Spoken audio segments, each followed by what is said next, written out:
Number 72 is reported as an eligible receiver. 72 is eligible.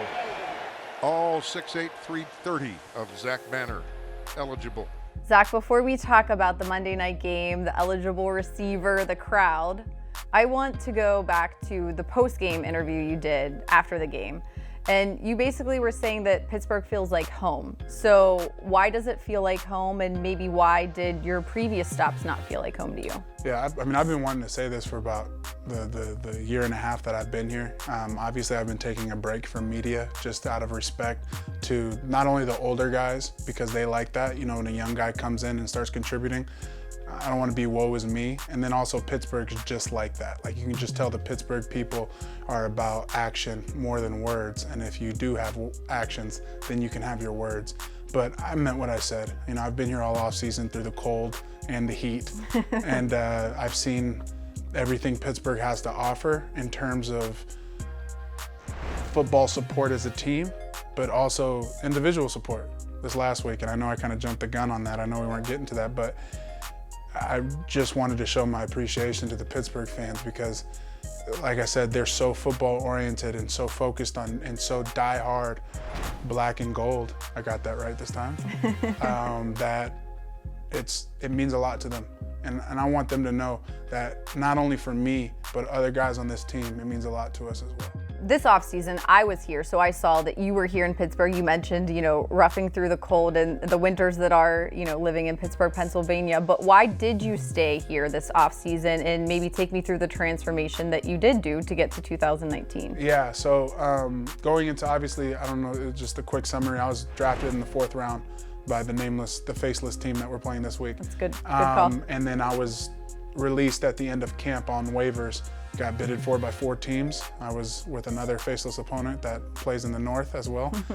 For my whole rookie season, 0-16. By the end of that 0-16 season, I was 420 pounds. I reported to Steelers camp around 370, so I'm already down 50-something pounds going into it, which is one of the reasons why the Steelers brought me in, because I had that part of fixed.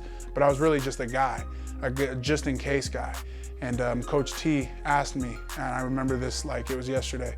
He asked me after, I think it was week 8 that we played the Panthers on Thursday Night Football. You remember that? He said on Wednesday, the day before the game, he said, after the game on Thursday, meet me in Guy's office Friday morning after the game. And usually when a coach tells you that, you're getting ready to either be traded or released. I knew that from experience. And he brought me in and he asked me, he said, how do I turn you into a $50 million tackle? And he said either with this organization or another one, because I can see that in you, and that's why you were drafted, and that's why yes, you've had your ups and downs, but how do you think I turn you into that? And I said, I don't know, coach, you tell me.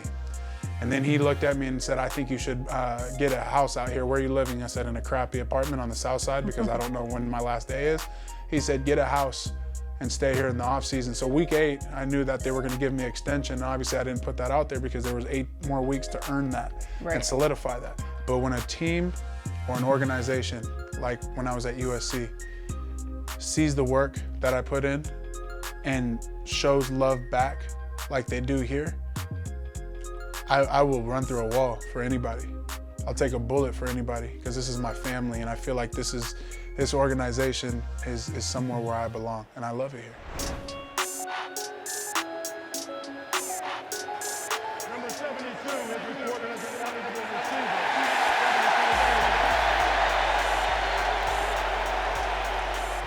receiver. We have to go back to Monday night. When did you start to notice the crowd? When did you start to notice the crowd First time. cheering? You did? Yeah, no one else noticed. Well, here's the thing. Like, I think the first time I go in, we're down. I think we're down already, right? 14-0. There's no reason to cheer. There's no reason to anything.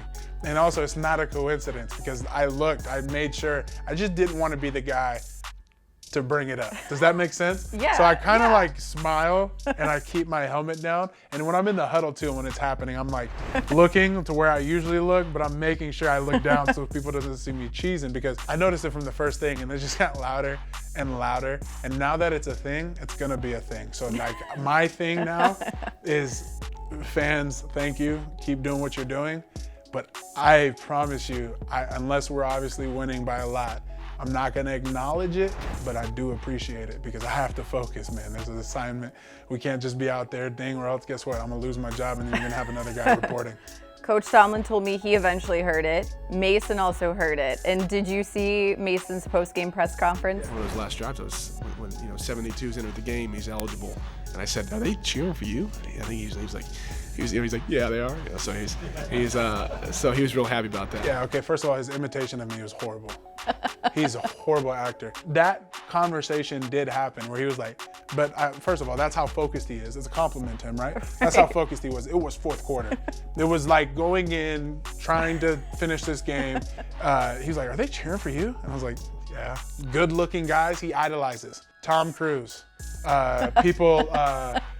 Give me some other ones. That little like thing he does with his neck and make sure his hair's right. I mean, you have no idea. You have no idea. He has more hair gel and a bigger comb than anybody I've ever seen. Since we're all calling each other out, Mason, thank you. I appreciate that. We should preface that you and Mason are good friends. Yes, very good friend. George Clooney, that was another person. Brad Pitt, go ahead. All right, so It's your other fault. than that, what don't we know about Mason? Oh, you're trying to that's dig safe. here. Here we go. That's That's safe. safe. Yeah. Other than that, this is another compliment. I wish I had some dirt on him, but I don't. He takes his job really, really serious. For him, the type of player he is, we need to support him through ups and downs because he loves what he does and he wants to be great. He's a guy who needs family, and that's okay because in places like this, that's what we are. Lastly, for you, going back to 72 as an eligible receiver, are we ever going to see you catch a pass? You can't tell things like that. Okay.